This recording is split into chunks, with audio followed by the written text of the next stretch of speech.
it doesn't take very long to find a new job if two things happen. One, you are good at what you do, and two, you understand the job market.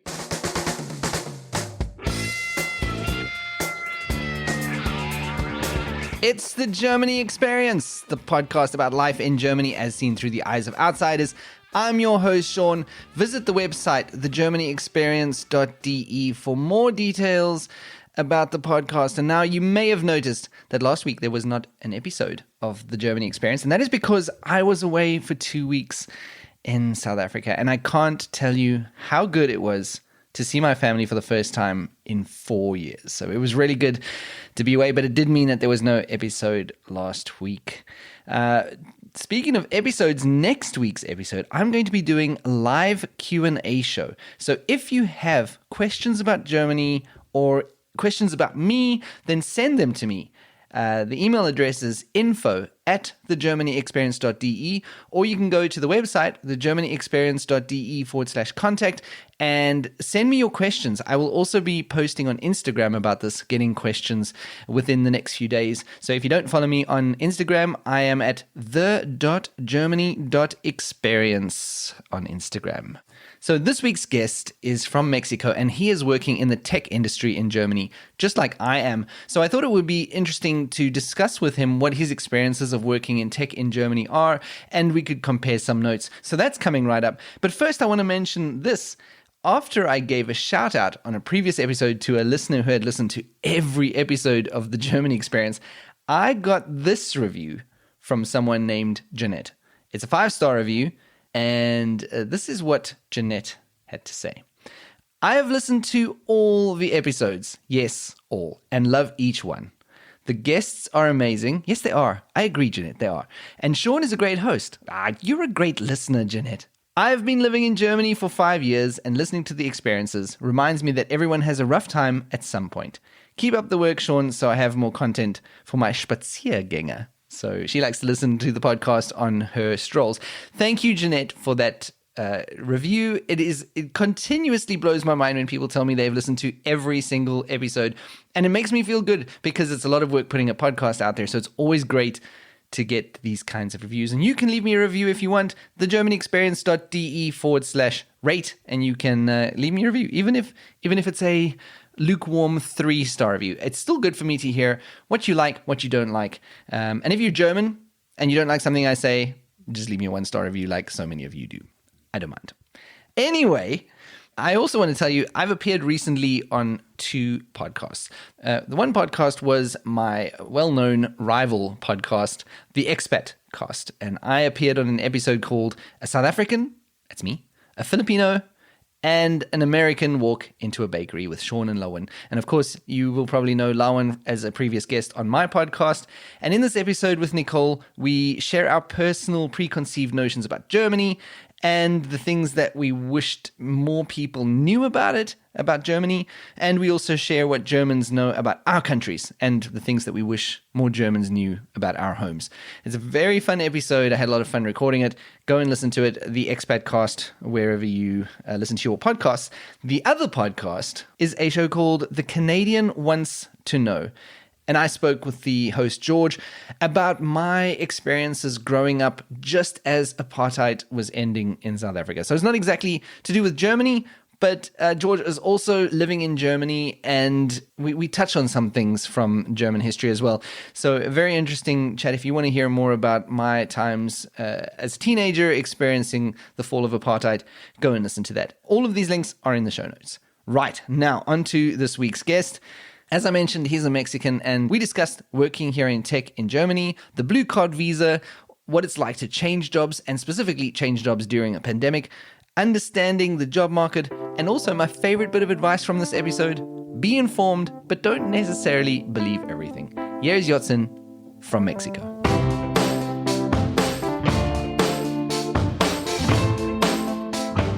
I have someone who's living in Germany named Yotzín, and you are from Mexico. Welcome to the podcast. Thank you. I'm very happy to be here. Yes, and am I saying your name correctly is what I need to ask you. Yes, 98% of it is correct of your pronunciation. So it's technically Yotzín. There's a stress mark on the second half of the word. Oh, I see. I see. Yeah, but this is difficult for everyone. Even Mexicans don't know how to pronounce it. They're like what? Yeah. And you know what? 98%. I'm good with 98%. I'm like, No, it's good very enough is good close. enough. Yeah, for not being a native speaker of Spanish. Yeah. So you're from Mexico, and we'll get to how you ended up in Germany in a bit. But just tell me a bit about your background. I have been in the tech industry as a product manager for about 7 years now. Before that, I had a first life. Now I'm on my second life. And my first life was being a teacher. It was very different to what I'm doing now, though I always liked technology. But yeah, I was a teacher of Spanish and English as foreign languages in schools in Mexico, like public and private schools, and also for a year in the US teaching Spanish. And yeah, so I'm from a small city in Mexico called Colima, which is on the Pacific side, close to the center of the country. And yeah, I have been here for 3 years now. Yeah, close to 3 years. Yeah. But that's quite a switch, though. Like you were in teaching, and then decided to go into tech. What was the reason for that switch? Um, when I was in high school, I actually wrote code. So I was, the early 2000s. I had the privilege of living like the explosion of the internet, actually. So that gives me a bit of perspective about how technologies work and how they develop and things like that. Yeah. But so I wrote code when I was in high school, and then after high school, all of my friends, we were all interested in technology and software and internet culture. But I also like the humanities a lot. I liked arts, culture, literature, and I thought that if I kept being a if I turned into a software engineer, I would never have a girlfriend because I was very shy. So I thought I'm just gonna become the nerdiest person, and I'll never have a girlfriend. So I started a degree on foreign language teaching, but Okay. all of my friends became software engineers, and then for a number of years, I said, yeah, maybe I should have done that because they had like more opportunities, better jobs, better salaries, and they could go to places in the world, and I couldn't. But then I eventually found a way, to get into the industry. Wow. And do you feel like you've left something behind with teaching? Is that something that still stays with you or still burns in your soul somehow? Well, actually, I have considered, like in the future, to go back to that at some point if I see that there's a good opportunity or a good fit for me here in Germany, because I have a master's, a European master's degree in linguistics, so that is valid here. But yeah, but that time will tell. But I think actually one of the reasons why I didn't end up being an engineer, a software developer, is because I was more on the human side of things, Mm. like technology serving people, and that's basically what I do. And that comes from being a teacher, and Yeah. being into social sciences and things like that. So I think I have been able to bring some of that experience to what I do. But I do miss some things, about being more like working more with humans, more directly, like on an everyday basis, like in schools or things, settings like that. But yeah, but I think I have found a good place for me. And I'm sure all of that those language skills helped you learn German. But we'll get to that when we talk Mm, about your adjustment to German. So tell me how yeah. it is that you ended up coming from Mexico to Germany. Do you get like Germans telling you like, "Why did you leave Mexico? Because it's such a Yeah, beautiful place and beaches and everything." Do you get that yeah. a lot from Germans? No, I'm gonna give you something beyond that. It's not just Germany. I'm currently in Cuxhaven, which is northern Germany, close to Denmark, and I went to get a haircut today, and for the 15th time, the hairstylist was like, "But why? Like, why are you? Like, They why? can't they can't grasp it. It's very cold here. What do you mean? Like, how? Like, how do you like open up the map and say like, Cuxhaven? So what happened is that well, it was a process that lasted years, but to summarize it, I made a very good friend in the US when I was teaching Spanish there. She was teaching German. It was a special program for teachers, and she was German from near Berlin. So that kind of like put the country in the map for me because she Right. told me things about society and culture, and I was like, ah, that's interesting. Yeah. And then like years later, what happened is that Berlin has a very prominent tech industry, and I was actually attracted to Berlin more than Germany. So Germany as an idea was a very nice idea, but to me it was like I couldn't find a job in the US because they cannot give me a visa because I don't have a degree in engineering, Okay. which is a hard requirement. But I knew that in Berlin you could do that, and there's also like it's like a European Silicon Valley, of sorts. So I thought that could be it, And then I found three companies that are doing actually language learning products and are based in Berlin. One of them is Babbel, which is like number two after Duolingo. Yeah. Yeah. And then there's also Chatterbox, which is not as well known, but it's pretty high quality. And then Mhm. Lingoda, and then I was like, okay, so there's There's something there. opportunities. Yeah. Yeah, yeah. So yeah, so that's how. So I found an opportunity in a UX design course that I ended up not completing in Berlin. And then I learned about the job search visa. That was a fairly recent agreement between the Mexican government and the German government. And I thought, this is it. I've been waiting years for something like this. And I just took the opportunity, sold all of my things, sold my car, got my savings in, got the visa. And then I was here on the last day of 2018. It was December 31st or Wow. something So like talk that. about a new start. You were really here on Sylvester. And tell me about that. Like arriving on Sylvester on New Year's Eve. What did you think of the German celebrations of Sylvester?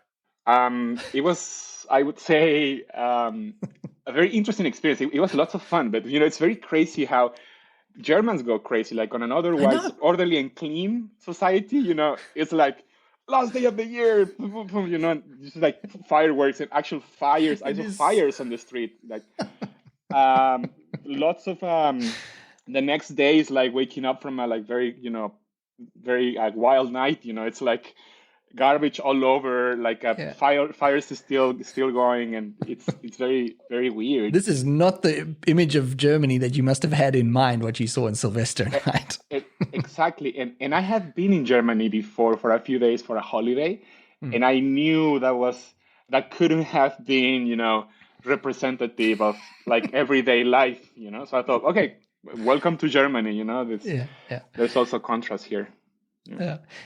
It is something that blows my mind every single year because, like you said, the Germans are so orderly and everything is rules based and Ordnung muss sein, which means everything needs to be ordered and follow the rules and stuff.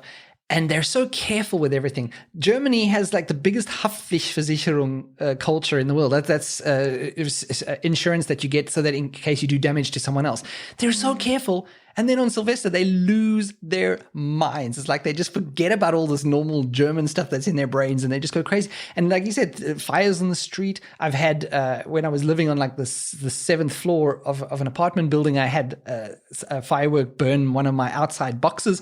It's crazy. It's just insane. I'm like, are you the same Germans that for 364 days is this so regimented culture? It's amazing. Blows my mind every year.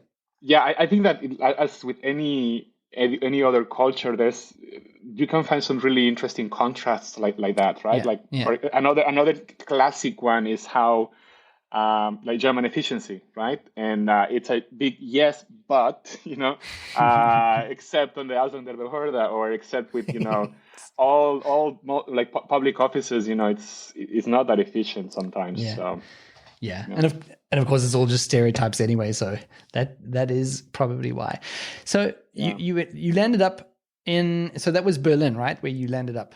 Yes. So that was only because my friend that I mentioned before, the one that I met in the US, she got me a place in her parents' house, and that was super kind of them. And that's why, and it was in, yeah, it's like at the end of one of the S-Bahn lines in Berlin, still like in the Brandenburg area. So it was like 40 minutes away from downtown Berlin. So I took that opportunity. I was very grateful, and then I was looking for a job. I took a German course, my first ever, a German course in the private school in Berlin. But then I found the first job in Munich, actually, and that's Oh, why I moved to okay. Munich. Yeah. All right. Yeah. So then you were in Munich. So that was your first job, right, in Germany? Yeah, and I knew very little, about different areas and Yeah. subcultures within Germany. Now I understand and I can talk about the big difference between Berlin and Munich, Yeah. but Yeah. at the moment I was like, to me, it's like if you think of Mexico, if you have never been there, it's all the same to you, right? Because Yeah. you Yeah. cannot grasp the differences. So it Exactly. was it was the same. And yeah, I was there for a year. That was very interesting. I went to Oktoberfest. I made a few good friends actually. I was actually very lucky because I met a few friends from work that we actually had a band. We had a couple of friends who played together. I bought a drum set, and I know that's very lucky to have. Who can have friends to play with and have a band at work, like, so. Yeah. That's amazing. Yeah, yeah. I saw them like 2 weeks ago after a year of not talking, not meeting, and it was great. Yeah. So yeah, but then I was looking for a different type of company and product to work for. So because what I do is very based on a product, and I manage and I work with the vision of the product. It's kind of important for someone like me to work with something you really would get behind in terms of Yeah. purpose and things like that. So I was looking for something more of a fit to me, and then that's when I found a job in Hamburg, Okay. which was the product I was working for in Munich was more of an e-commerce services kind of thing, and then Hmm. in Hamburg, it's been helping people find jobs. It's basically a company that helps freelancers find companies that are hiring freelancers like them. Okay. So yeah, that's what attracted me to Hamburg. But if I mean, I can confess to you, like, I was actually hoping that I would eventually find a job in Berlin because I was Okay. always interested. So then they told me, and this is one of those things that also didn't make sense to me before, but now they do because I have lived in both places. They said, yeah, Hamburg, you're gonna like it more if you like Berlin. It's also closer, not just physically, but also culturally. And now, Right. now I see that. Now I see how Hamburg is kind of like in between. It's Munich, like Munich. Being so very right wing, conservative, religious. Yeah. And Yeah. Berlin is left. Yeah. Very. Anything goes. Yeah, just the Yeah. opposite of that. And then Hamburg is not as crazy, just in between. But now I found a job in Berlin and I'm gonna move there, and I'm happy about that too. So yeah. So you are getting to Berlin eventually. So how many moves has that been? That's been, let me just count. Too One, many. two, Yeah. Yeah. three, Yeah. 4 moves. Because you're in Cuxhaven now. So that's Yeah. near to Hamburg or nearish, right? Yeah, I'm also expecting not to move for a long time after I land in Berlin. That's the intention. But yeah, I think I have been chasing jobs, honestly, and I go to where I can find a job that really attracts me, and I have seen I have also like used this opportunity to understand also the culture in the country, and some Germans have even told me that I have seen more of the bigger cities than they have, and yeah, it's a lucky thing, I guess.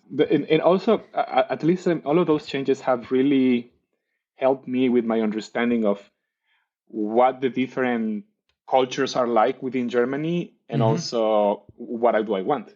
Now I could be able to say, okay, I have experienced this and that, and I can make a choice, because before, how can you make a choice when you don't actually have the understanding, of how Yeah. how things are Yeah. can be different. Yeah. Yeah. And you said you'd been here for 3 years in Germany. Am I remembering that correctly? Yeah, it's gonna be 3 years. 3 years. Yeah. So that's a lot of So moves in yeah. 3 years. And as a new foreigner in Germany, obviously the first 2 years, year to 2 years is where you're adjusting, integrating. How has this moving impacted your integration into Germany? Because I'm getting the feeling from you like you're pretty integrated and pretty down with the culture. But how has Mm. this constant moving affected that? Do you think that it's helped, or do you still feel a sense of like you're not connected? That's a very good question. I would actually maybe step back and say, what do we mean with integrated? I feel that I want to stay, and that Right. I can stay. Meaning that when I look back at my life in Mexico, I don't feel anymore like if things fail, I'm gonna end up back there, or I'm gonna, Okay. if I feel too foreign, or I don't feel integrated.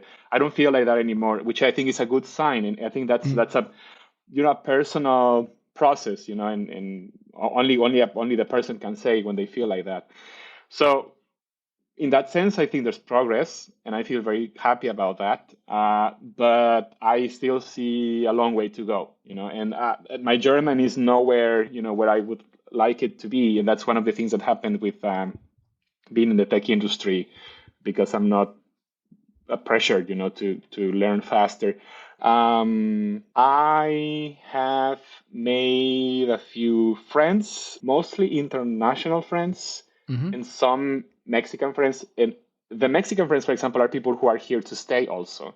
So Okay. that's a good thing, because it's, I don't feel that it's just a temporary thing. And I also have made fewer, than the other type of friends, are German friends.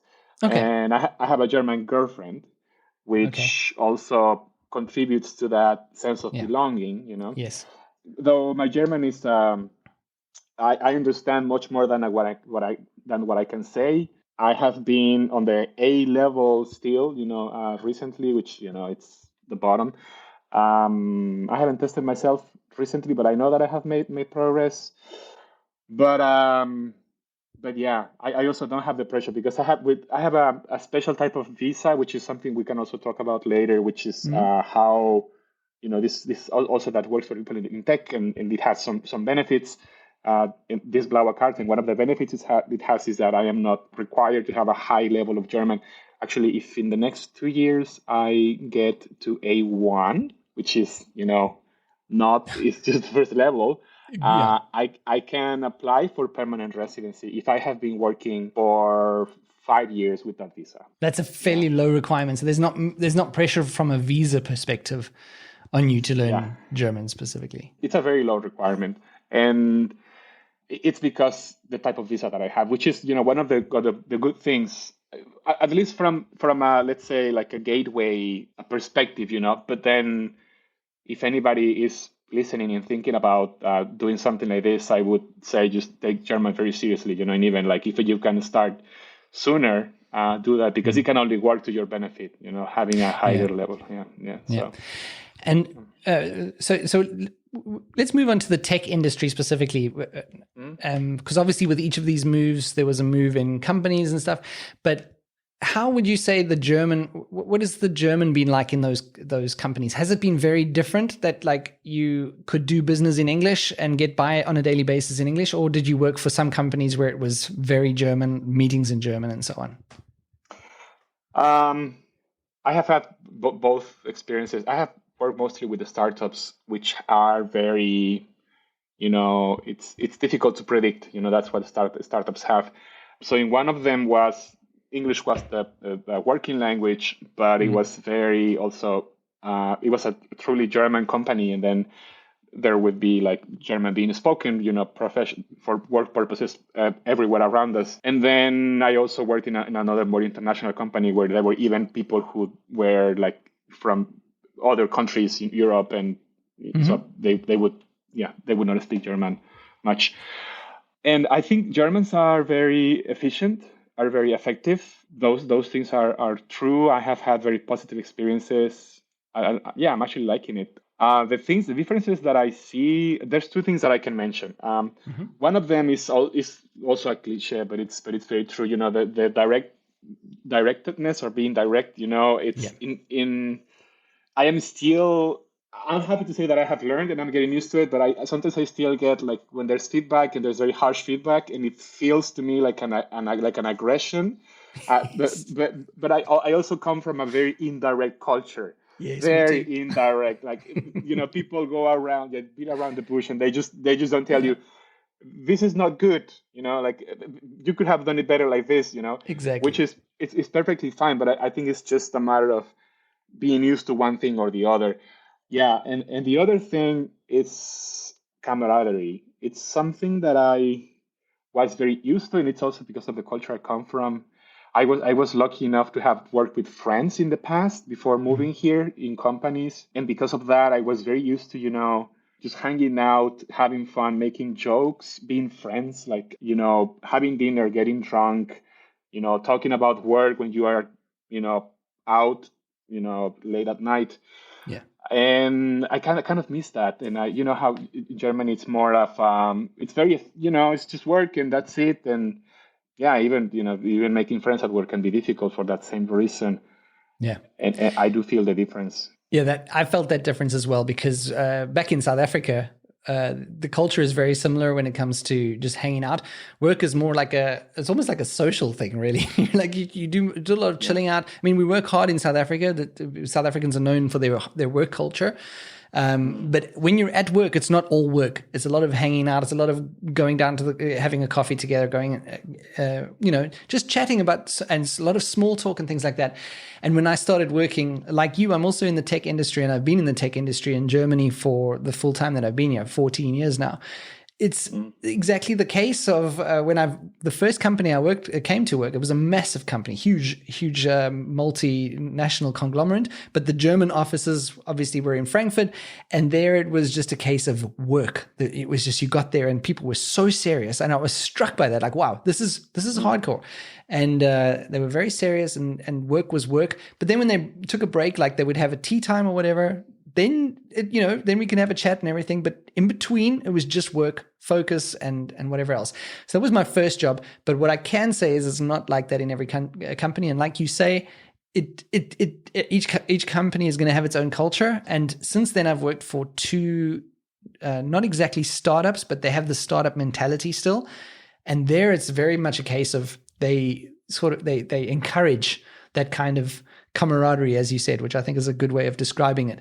But I think that those two companies, my last two companies that I've worked for, are not typically German, but it might be typically tech. I'm not sure, because this is only in my experience that I've had. So I've been fairly lucky with the work culture that I've landed up in. Yeah, yeah, and like you say, some things can be not necessarily German, but also the tech industry, or just the companies that we have, ended up working with. One thing I must ask you. So you've changed jobs several times now. Like you said, you were looking for the right job. You were looking to align yourself.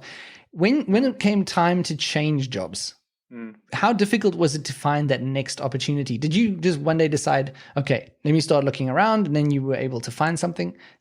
What have your experiences along those lines been? It doesn't take very long to find a new job if two things happen. One, you are good at what you do, and two, you understand the job market. And yeah, those two things are important because of expectation management. I see lots of frustration from people, and also myself. The first time that I needed to change a job, that I thought, yeah, I want to make the move and find something better, I would worry more than necessary about the implications on the visa standing and things like that. And now I understand it better, also because of the changes the few changes that I have made. So I'm more relaxed about it. The first time that I needed to change jobs, actually, this happened when I changed jobs from Munich to Hamburg. It was it was 2020. I think it was February, like right before the pandemic exploded. So I had actually given my notice, and I said, Okay. "Hey guys, I think I'm gonna leave." And then the next week was like, boom, like it all exploded, and I was very, very worried. But even like that, it took me less than 3 months to find a job in the midst of a pandemic. I thought I would never find it. I was thinking I'm gonna get kicked out because what did I do? But it was 3 months, which I am not I'm not special in that sense that I could. What I mean is that people in similar circumstances would find a job even in hard conditions like that. And the last time I had to change a job that I wanted to do that, then I think it was 6 weeks.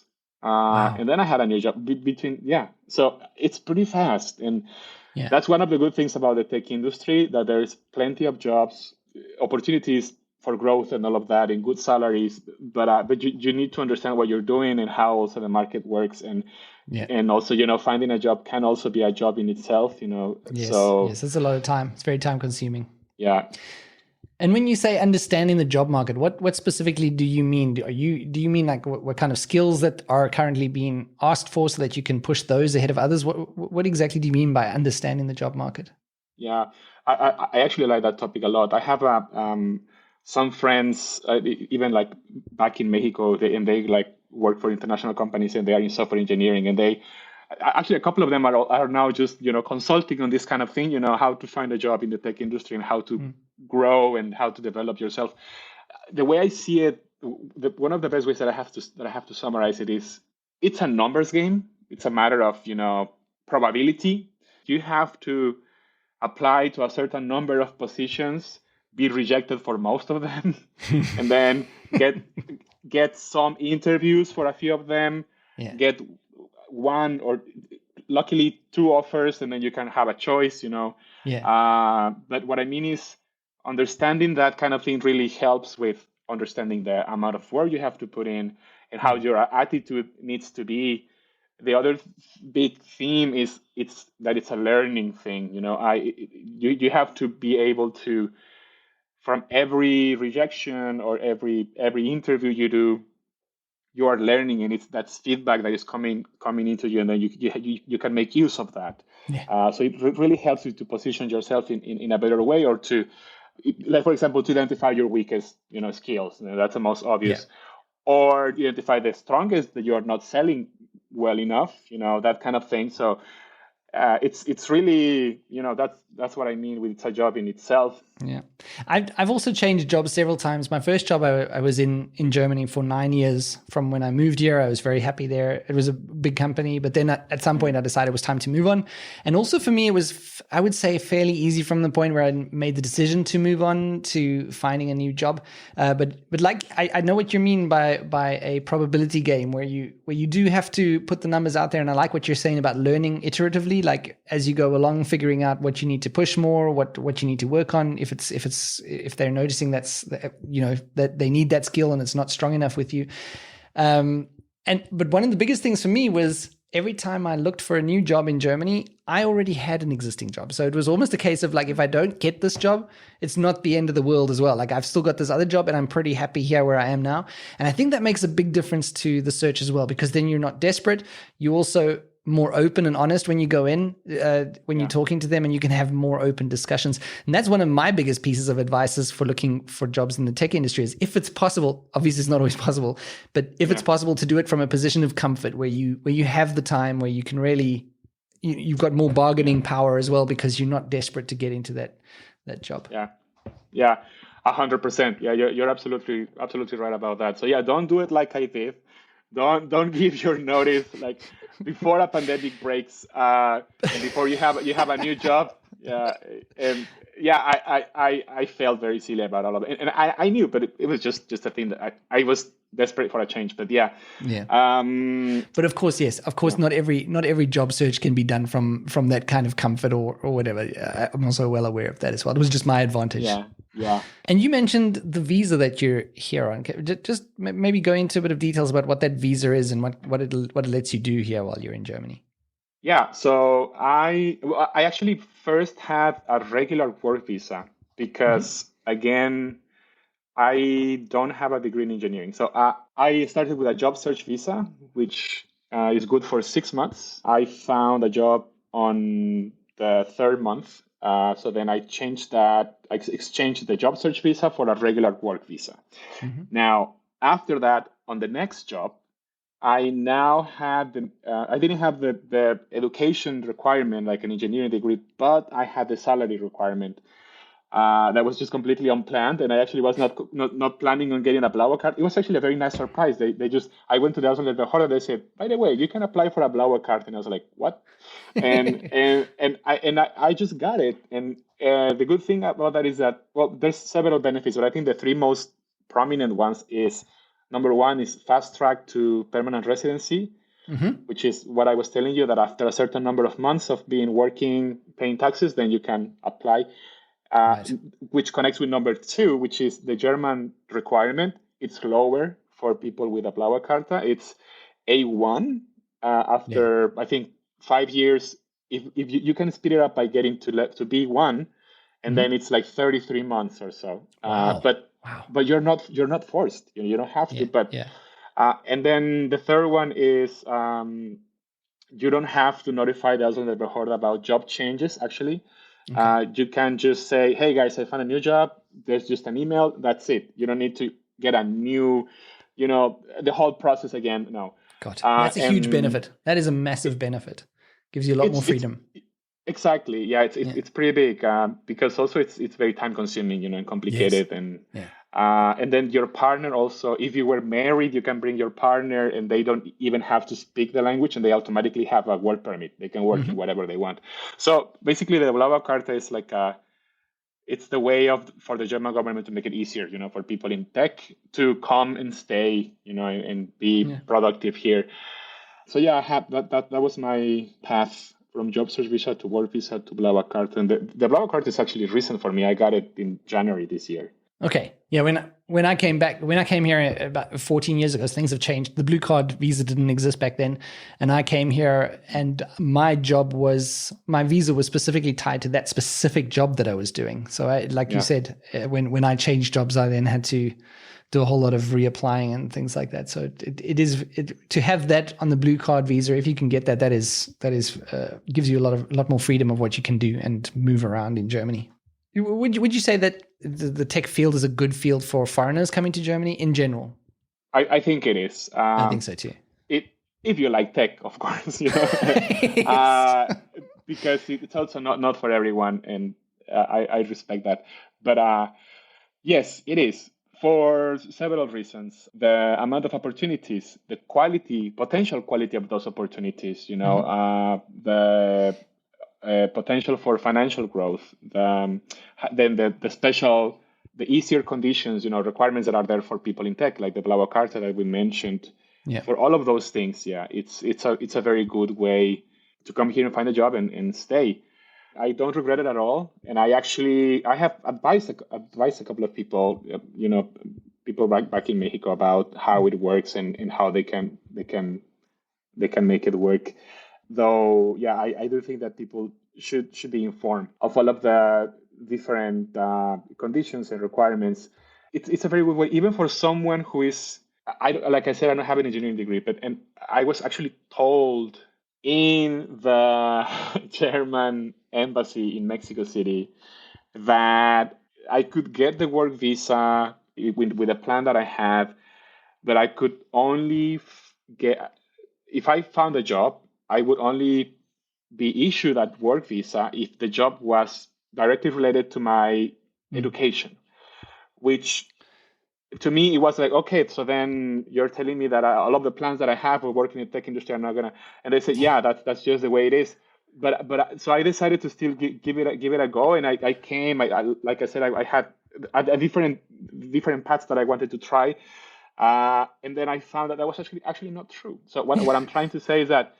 Yeah, so be informed, but also don't necessarily believe everything. Like sometimes even things coming from official sources, Yeah. But what I mean is, what I'm trying to say is that for people who are don't have engineering degrees, but are in the tech industry, like me, who is someone who's coming from humanities, there's also opportunities, and it can also work. And and there's.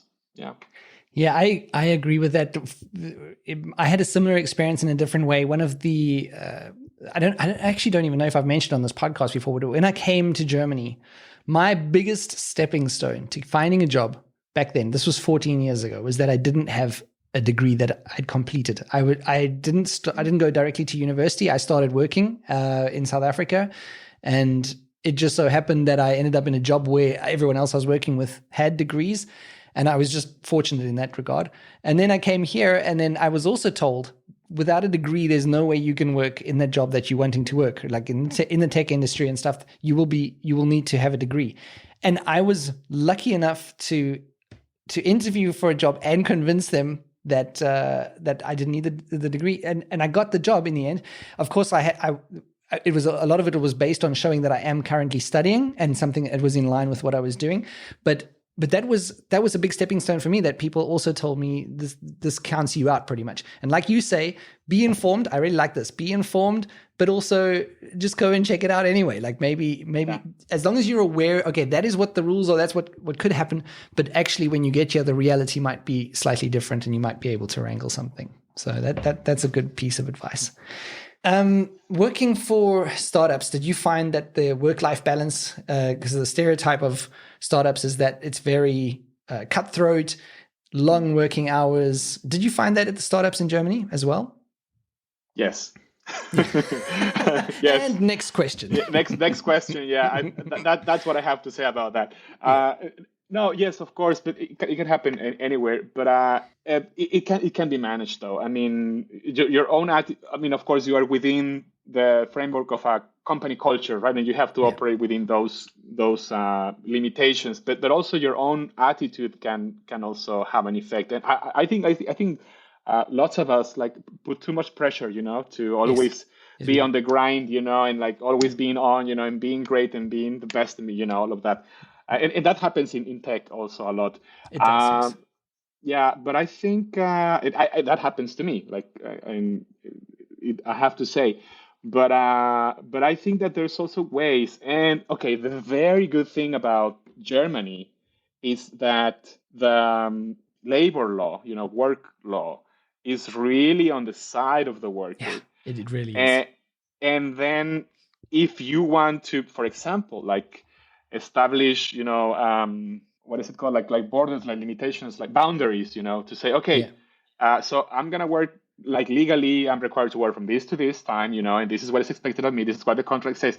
You can actually do something like that in Germany to readjust your relationship with the company you're working with, which is great. And I think more people should be aware of that.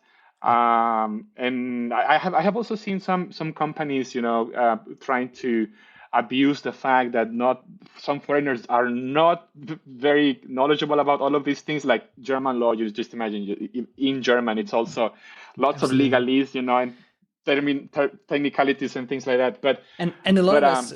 And a lot of us also come from work cultures, like in South Africa, and I would think Mexico as well, where you do work on weekends. And if there's a project, you work overtime and you don't have to, it's not like you don't get hours back for it or extra pay necessarily. So a lot of the foreigners coming in come from this culture where that's expected, and they don't realize the mindset is different here or could be different. Yeah. There's in Mexico, there is like labor law, but it's really laughable, and it's really... Like the first time a Mexican comes here and hears about the number of days off, the vacations, they're like, "What? It's like, what do you mean? Like a whole month? It's like crazy. Really? Yeah." And if there's like a disagreement, like a lawyer and the government would actually look and like rule on my favor. Like, what do you mean? Like when it's always companies who own and everything. But so that's a very good thing. It really helps with adjusting and I would say finding a better measure, of how and how long to work and that kind of thing. So yeah. And the last question that I have for you is, what is your biggest advice that you would have for foreigners who are looking or considering a tech job in Germany? So there's a couple of things, and I think I have mentioned them in one way or another. I would say don't underestimate the importance of German. Don't do what I did, of saying it's gonna work in English, and don't do like what most people in Berlin do, which happens a lot. Then like people who have been here for 11 years and they don't speak much German yet. So don't be like that. Prepare yourself. Even if you don't have the pressure to learn the language, it is only going to be good for yourself and your own integration. And start as early as possible, because as we know, German is not the easiest language to acquire. That's one. The other one is, I would say, learn about the different paths that you can follow, and go to sources of information that are the closest to being official, and then number 3 would be, like, having considered all of that, really like dare to try, and dare to come, because it's it's a pretty good country. There's plenty of good things here. People should try. I 100% agree. Very cool, Yotzín. It's been very, very interesting talking to you and getting your perspective on working in the tech industry. And thank you so much for coming on the podcast. Thanks for reaching out, and it's been a lot of fun talking to you. It was lots of fun. Thank you.